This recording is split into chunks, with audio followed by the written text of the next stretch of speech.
नमस्कार साथियों, स्वागत है आपका मार्केट का मंत्र यूट्यूब चैनल पर। आज इस वीडियो में हम बात करेंगे इन्फोसिस के डिटेल्ड एनालिसिस के बारे में। तो चलिए वीडियो को शुरू करते हैं। सबसे पहले बात करते हैं कंपनी के ओवरव्यू के बारे में। अगर बात करें कि इन्फोसिस कब बनी, तो इन्फोसिस कंपनी जो है वो फाउंड हुई थी 1981 में और इसका हेडक्वार्टर जो है वो बेंगलुरु में है। इस समय इन्फोसिस जो है वो लगभग 60 देशों में काम कर रही है। अगर एग्जैक्ट बात करें तो 59 देशों में जो है इन्फोसिस काम कर रही है। इन्फोसिस में लगभग 3,20,000 से ज़्यादा लोग काम कर रहे हैं। अगर बात करें कंपनी के फाउंडर के बारे में, तो कंपनी के फाउंडर हैं एन.आर. नारायण मूर्ति। और अगर बात करें कंपनी के वर्तमान सीईओ के बारे में, तो कंपनी के जो वर्तमान में सीईओ हैं वो है सलील पारेखर, जो कि कंपनी के सीईओ है। आप यहाँ पे देख सकते हैं। अगर बात करें कंपनी के चेयरमैन के बारे में कि कंपनी का वर्तमान में चेयरमैन कौन है, तो वर्तमान में कंपनी के चेयरमैन है नंदन नीलेकनी, जिन्हें आप यहाँ पे देख सकते हैं। अब बात करते हैं इन्फोसिस की सर्विसेज के बारे में। तो इन्फोसिस जो है वो 3 मुख्य क्षेत्रों में अपनी सर्विसेज देती है, यानी 3 मुख्य डोमेन हैं, जिसमें पहला है आईटी सर्विसेज, दूसरा है कंसल्टिंग और तीसरा है आउटसोर्सिंग सर्विसेज। अगर बात करें आईटी सर्विसेज, तो आईटी सर्विसेज में जो है इन्फोसिस वो एप्लीकेशन डेवलपमेंट का काम करती है। इसके अलावा उन एप्लीकेशन की मेंटेनेंस और टेस्टिंग का भी काम करती है। वहीं पर अगर बात करें कंसल्टिंग बिजनेस के बारे में, तो इसमें कंपनी जो है वो अन्य कंपनियों के लिए बिजनेस स्ट्रेटजी बनाती है, डिजिटल ट्रांसफॉर्मेशन करती है और एडवाइजरी सर्विसेज प्रदान करती है। वहीं पर अगर बात करें आउटसोर्सिंग में, तो आउटसोर्सिंग में कंपनी बीपीओ और इंफ्रास्ट्रक्चर मैनेजमेंट जैसी सर्विसेज देती है। इसके अलावा कंपनी जो है एआई कंप्यूटिंग हो गया, क्लाउडिंग हो गया और साइबर सिक्योरिटी हो गया, इन क्षेत्रों में भी अपना काम करती है, यानी इन क्षेत्रों में भी अपनी सर्विसेज देती है। अगर मेन सर्विसेज की बात करें कंपनी की, तो उसमें आ जाती है सॉफ्टवेयर डेवलपमेंट और IT infrastructure management, cloud computing और digital transformation, AI and data analysis, business process management जिसे हम बीपीएम कहते हैं। इसके अलावा कंसल्टिंग और आउटसोर्स सर्विसेज, जैसा मैंने आपको बताया बीपीओ हो गया, इंफ्रास्ट्रक्चर मैनेजमेंट हो गया, इस तरह की सर्विसेज ये कंपनी देती। चलिए अब आगे बात करते हैं कंपनी के सेक्टर एनालिसिस के बारे में। तो इन्फोसिस का जो सेक्टर है वो है इंफॉर्मेशन टेक्नोलॉजी।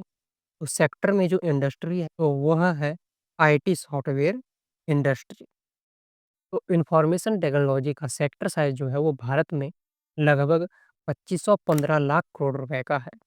अगर बात करें इंफॉर्मेशन टेक्नोलॉजी सेक्टर की ग्रोथ रेट के बारे में, यानी ये सेक्टर किस रेट से बढ़ रहा है, तो ये सेक्टर जो है 8 से 10% की सालाना ग्रोथ कर रहा है। अगर बात करें इस सेक्टर के ट्रेंड्स के बारे में, इस सेक्टर में जो ट्रेंड्स चले हुए हैं, वो है क्लाउड कंप्यूटिंग हो गया, एआई हो गया, रिमोट वर्क हो गया, साइबर सिक्योरिटी हो गया, ईएसजी सर्विसेज हो गया। तो ये जो है इस सेक्टर के ट्रेंड्स चले हुए हैं। अगर बात करें टॉप प्लेयर कौन-कौन है इस सेक्टर में भारत में, तो भारत में इस सेक्टर के जो टॉप प्लेयर हैं, उसमें है टीसीएस, इन्फोसिस, एचसीएल टेक और विप्रो। अगर बात करें कि इस सेक्टर में क्या-क्या अपॉर्च्युनिटीज़ है, यानी क्या-क्या संभावनाएँ हैं, तो आपको पता है कि आजकल डिजिटल ट्रांसफॉर्मेशन हो रहा है, हर चीज़ डिजिटल हो रही है। तो इससे इस सेक्टर की कंपनियों को फ़ायदा मिलता है। डिजिटल इंफ्रास्ट्रक्चर जो है वो बढ़ रहा है, तो इसके कारण भी इन कंपनियों को फ़ायदा मिलता है। क्लाउड कंप्यूटिंग और एआई सर्विसेज़ तो बढ़ रही हैं, तो इससे भी इन कंपनियों को फ़ायदा मिल रहा है। इसके अलावा अगर बात करें कि इस सेक्टर के लिए थ्रेट्स कौन-कौन से, यानी किन-किन चुनौतियों का सामना इस सेक्टर की कंपनियों को करना पड़ता है, तो इसमें सबसे पहला आ जाता है ग्लोबल शटडाउन। जैसा कि हमने कोविड में देखा था कि जब सब कुछ बंद हो जाता, तो इस सेक्टर की कंपनियों पर भी असर पड़ता है।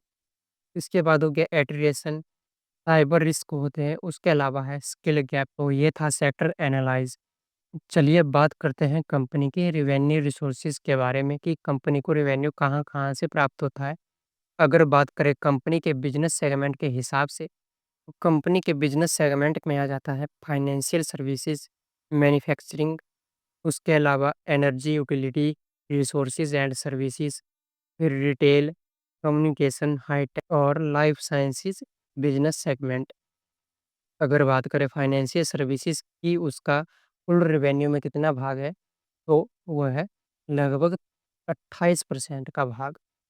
वहीं पर अगर मैन्युफैक्चरिंग की बात करें, तो मैन्युफैक्चरिंग का जो है, वो है लगभग 16%, एनर्जी, यूटिलिटीज़ और रिसोर्स सर्विसेज़ का है लगभग 13.5% भाग, रिटेल का भी लगभग 13.5% भाग है, कम्युनिकेशन का 12% भाग है, हाईटेक का 7.8% भाग है और लाइफ साइंस सर्विसेज़ जो है उनका 6.5% भाग है और जो अदर सर्विसेज़ है कंपनी के अदर बिज़नेस सेगमेंट हैं, उनका जो है लगभग 2.7% जो है रेवेन्यू में हिस्सा है।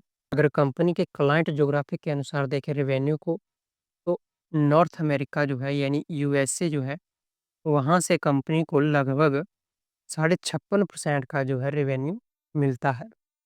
अगर बात करें यूरोप की, तो यूरोप से कंपनी का लगभग 31% रेवेन्यू आता है और बाकी के जो महाद्वीप हैं, वहाँ से कंपनी को जो है लगभग 9% का रेवेन्यू मिलता है। और बात करें अगर अपने भारत के बारे में, तो भारत से कंपनी को लगभग 3% का रेवेन्यू मिलता है। चलिए अब आगे देखते हैं कंपनी के फाइनेंशियल परफॉर्मेंस के बारे में।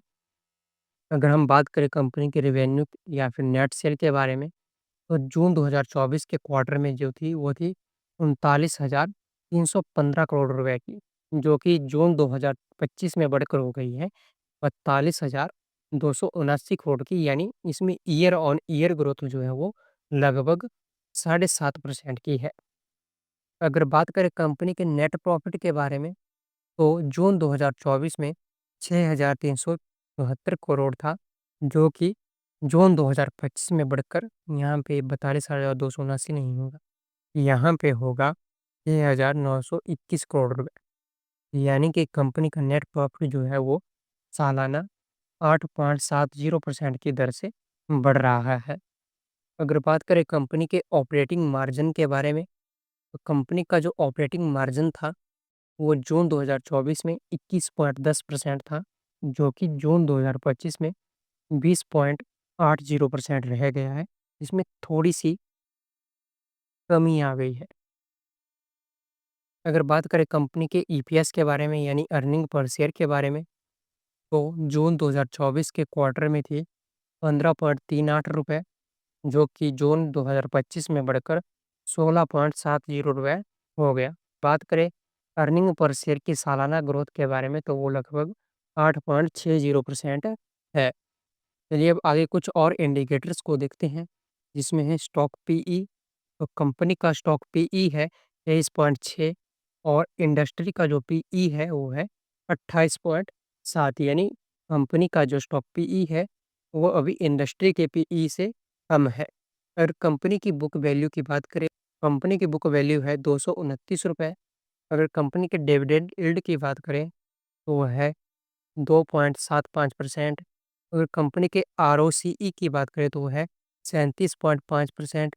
अगर कंपनी के आरओई की बात करें तो वो है 28.8% और फेस वैल्यू की बात करें तो ₹5 है। पैग रेशो की बात करें तो पैग रेशो है 3.66 और डेब्ट टू इक्विटी रेशो की बात करें तो वो है 0.09 और अगर अर्निंग पर शेयर की बात करें सालाना, तो यह है ₹65.06 सालाना। चलिए अब आगे बात करते हैं कंपनी के स्टॉक परफॉर्मेंस के बारे में। तो यहाँ पे जो कंपनी का प्राइस दिया गया है, वो 24 जुलाई 2025 के हिसाब से दिया गया है। तो कंपनी के पर शेयर का प्राइस जो है वो है ₹1553।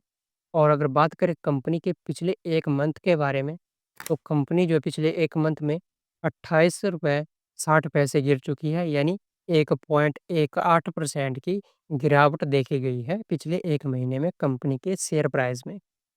अगर बात करें कंपनी के मार्केट कैप के बारे में, तो कंपनी का जो मार्केट कैप है, वो है 6,44,000 करोड़ रुपए का। वहीं पर अगर बात करें कंपनी के 52 वीक हाई के बारे में, यानी पिछले 1 साल के हाई के बारे में, कंपनी का पिछले 1 साल में जो हाई रहा है, वो है ₹2006। वहीं पर अगर 52 वीक लो की बात करें, तो कंपनी का 52 वीक था ₹1307। तो चलिए अब आगे देखते हैं कंपनी की मार्केट में पोजीशन क्या है और इसके कंपटीशन कौन-कौन से हैं।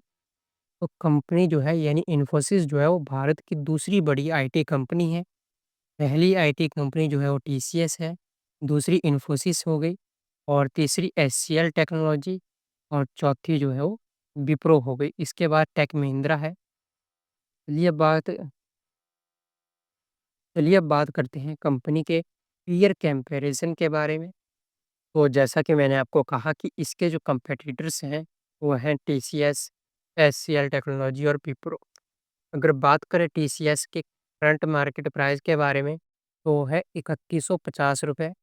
वहीं पर इन्फोसिस का है ₹1553 और एचसीएल टेक्नोलॉजी का है ₹1506 और विप्रो का है ₹261।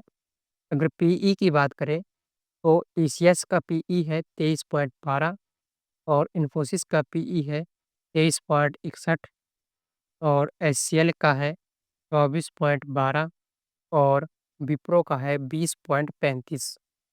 अगर बात करें मार्केट कैप के बारे में, तो टीसीएस का जो मार्केट कैप है वो है 11,39,751 करोड़ रुपए और इन्फोसिस का है 6,45,387 करोड़ रुपए और एचसीएल टेक्नोलॉजी का है 4,08,935 करोड़ रुपए और विप्रो का है 2,74,543 करोड़ रुपए।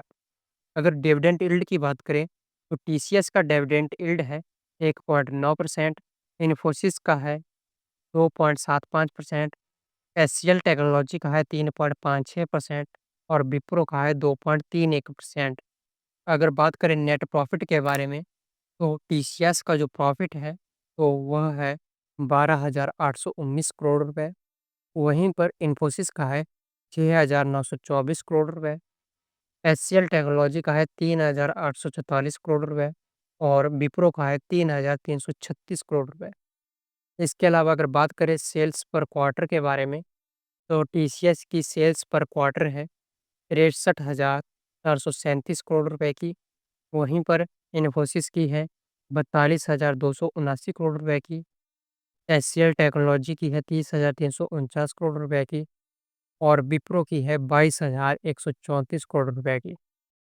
अगर बात करें इनके आरओसीई के बारे में, तो टीसीएस का जो आरओसीई है वो है 64.63%। अगर इन्फोसिस की बात करें तो वो है 37.37%, एचसीएल का है 31.88% और विप्रो का है 19.51%।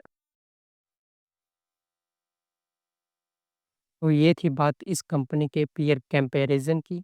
चलिए अब बात करते हैं इसके शेयर होल्डिंग पैटर्न के बारे में। तो शेयर होल्डिंग पैटर्न में आप देख सकते हैं कि जो पहले पर है, वो है डीआईआईज़, इनके पास है कंपनी के 39.62% शेयर्स। दूसरे पर है एफआईआईज़, इनके पास है 31.91% के शेयर्स। तीसरे पर हैं प्रमोटर्स, जिनके पास है 14.61% के शेयर्स और चौथे नंबर पर है पब्लिक, पब्लिक के पास हैं 13.86% के शेयर्स। अगर बात करें प्रमोटर्स के प्लेज शेयर के बारे में, तो प्रमोटर के कोई भी शेयर्स जो हैं वो प्लेज किए हुए नहीं हैं। तो ये था इन्फोसिस का एनालिसिस। वीडियो को अंत तक देखने के लिए आपका धन्यवाद। ये वीडियो केवल जानकारी के उद्देश्य से बनाई गई है, न कि किसी वित्तीय सलाह के उद्देश्य से।